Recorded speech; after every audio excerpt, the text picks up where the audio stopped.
Al verlo, Pedro le dijo a Jesús: Señor, ¿qué va a pasar con este? Jesús le respondió: si yo quiero que éste permanezca vivo hasta que yo vuelva, a ti que tú sígueme. Vamos a meditar hoy el Evangelio del día 18 de mayo 2024. Bienvenidos todos a la reflexión del Evangelio.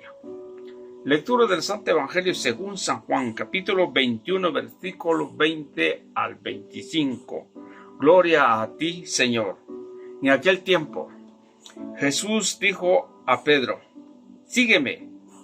Pedro, volviendo la cara, vio que iba detrás de ellos el discípulo a quien Jesús amaba, el mismo que en la cena se había reclinado sobre su pecho y le había preguntado: Señor, ¿quién es el que te va a traicionar? Al verlo, Pedro le dijo a Jesús: Señor, ¿qué va a pasar con este? Jesús le respondió: si yo quiero que éste permanezca vivo hasta que vuelva, a ti que tú sígueme. Por eso comenzó a correr entre los hermanos el rumor de que este discípulo no habría de morir. Pero Jesús no dijo que no moriría, sino: si yo quiero que permanezca vivo hasta que yo vuelva. A ti que ese el discípulo quien atestigua estas cosas y las ha puesto por escrito, y estamos ciertos de que su testimonio es verdadero. Muchas otras cosas hizo Jesús y creo que se relatara una por una, no cubriría en todo el mundo los libros que se escribieran. Palabra del Señor, gloria a ti, Señor Jesús. Bien, queridos hermanos, vamos a meditar el Evangelio de hoy. Creo que este pasaje bíblico del Evangelio nos da un mensaje a nosotros los que ya estamos siguiendo al Señor. Este mensaje nos deja cómo debemos nosotros vivir en una comunidad, cómo vivir en la vida cristiana.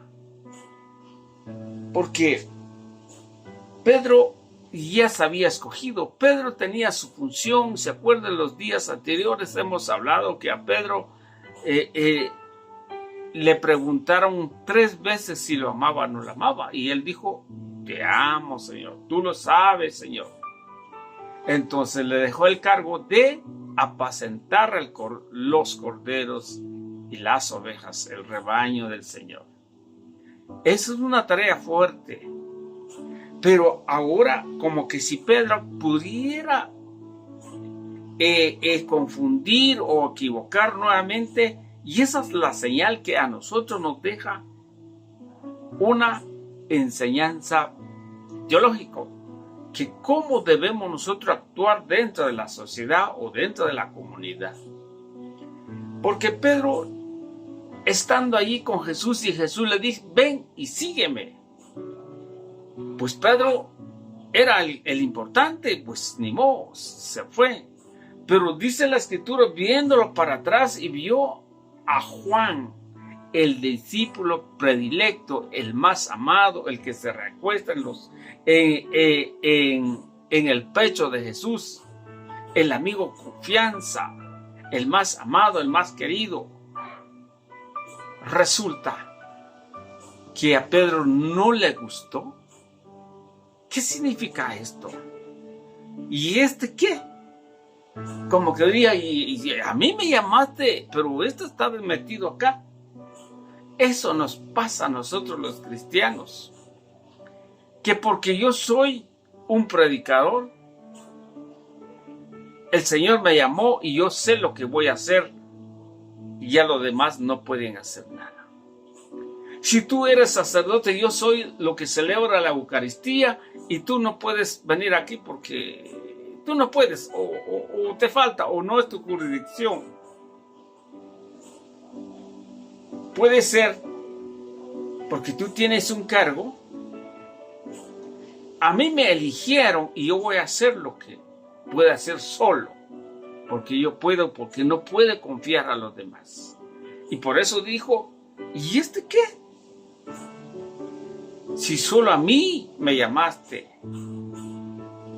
Esa es la pena, la preocupación de ver este mensaje. Mucho se está practicando en este tiempo. Porque tú predicas, yo solo puedo predicar. Yo puedo cantar, yo puedo animar, yo puedo hacer todo lo mejor. No es así según la enseñanza bíblica el día de hoy. Pero que también lo podemos ver un poquito más allá. ¿Por qué Pedro le dijo a Jesús, ¿y este qué? ¿Qué va a pasar con él? Lo que pasa es que Jesús nos da a entender que a nosotros no debemos preocupar a los demás. Porque mire lo que dice la Biblia latinoamericana, más fuerte todavía. Mire lo que dice acá. Voy a leer el 21. Al ver Pedro le preguntó a Jesús, ¿y qué va a hacer este? Oiga ¿qué va a hacer esto? Cambia la pregunta, más fuerte. ¿Qué va a hacer este? ¿Por qué nos sigue? ¿Por qué viene atrás de nosotros? ¿Por qué no me llamaste a mí? ¿Qué va a hacer este? Jesús le contestó, si yo quiero que permanezca hasta mi vuelta, ¿y a ti qué te importa? Palabra muy fuerte. ¿Y a ti qué te importa? Tú sígueme. Me hace recordar en unos retiros que había yo pasado y nos ponen a hacer unas dinámicas. Yo me acuerdo que yo pasé a hacer una dinámica y que llevaba un tenedor o una cucharita. Le ponía en mi boca y tengo que recorrer, dar la vuelta, 2 vueltas, donde estamos todos reunidos en una mesa redonda, todos estamos reunidos así en redonda. Y yo tenía que pasar y pasar, pero tengo que estar pendiente que no se me caiga ese huevito que está entre una cuchara. Y llevaba entre la boca y iba viéndolo. ¿Para qué es este? Esto significa que yo no tengo que ver la mirada, cómo viene la hermana, cómo viene el hermano, qué piensa, cómo viene vestido, cómo se comporte, qué clase de pensamiento, qué clase de actitud tiene. A mí no me interesa. Yo tengo que ver que no se me caiga el huevito, porque si no, yo voy a cumplir una penitencia.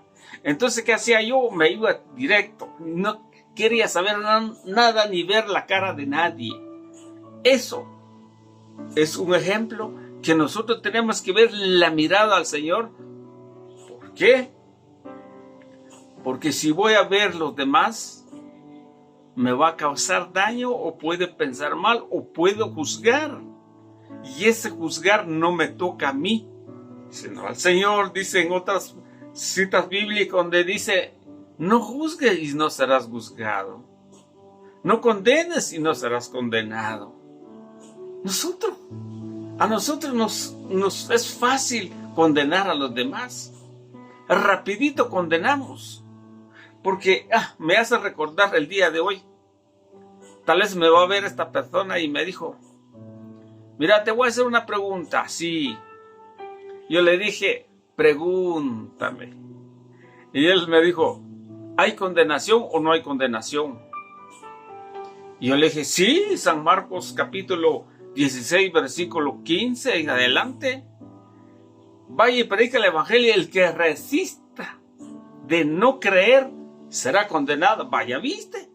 ¿Y cómo que me hablas del purgatorio? ¿Cómo que me hablas? Es condenar y condenar.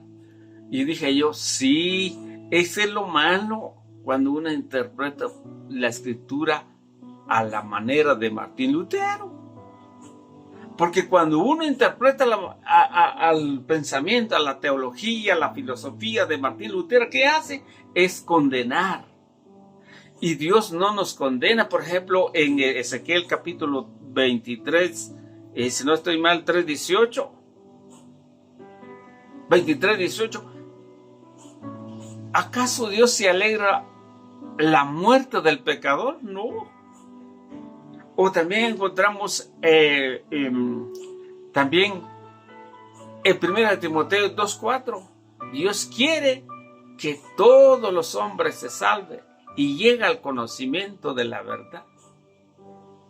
Entonces no tiene que haber una condenación, porque si hay condenación es que porque por falta de ustedes y yo que no anunciamos el evangelio para que todos se arrepientan de sus pecados, de nuestros pecados, para encontrarlos directamente pensando en el Señor. Eso es. Nosotros no debemos preocupar de los demás, del ajeno, de lo malo, pero si tú tienes una función de obra de caridad, pues esa buena hora. Pero solo para juzgar, para criticar, eso es lo que nos enseña el día de hoy, que no debemos importar. Por eso el mismo Jesús le dijo, ¿y a ti qué te importa? Tú ve y sígueme. Y eso nos dice a nosotros, a ustedes y a mí. ¿Y a ti qué te importa si los demás se salvan o no se salvan? Pero entonces me van a decir ustedes a mí, pero critican mucho las otras religiones. Yo no estoy criticando. Yo estoy viendo a la luz del evangelio. Ahí donde yo les puedo decir a ustedes, su doctrina no es lo correcto según la escritura. Entonces no estoy criticando así por así. Por ejemplo, el día de ayer teníamos culminando unas clases de Dios, Jesucristo, el Dios de Jesucristo. Y había encontrado uno de los escritores que escribieron muchos documentos y se venía en la mente, no todos los escritores podían tener una visión teológica, sino que podía traer una herejía, tal vez no conscientemente, pero las palabras que escribieron. Por ejemplo, donde decía que todas las religiones aportan algo sobre Jesucristo. Y considero que sí, todas las religiones. Pero si yo escribo para el lector esto, entonces me da a entender que todo, entonces el que entienda ahí, que todas las religiones salvan. Entonces, ¿para qué estamos metidos en una sola religión? ¿Para qué vamos a criticar a los demás? Eso significa no tiene una teología, un celo o no conoce la iglesia que Cristo lo fundó, único, y no hay más religiones. Eso es base bíblico y la tradición apostólica. Dios la bendiga. Sigamos adelante en la reflexión.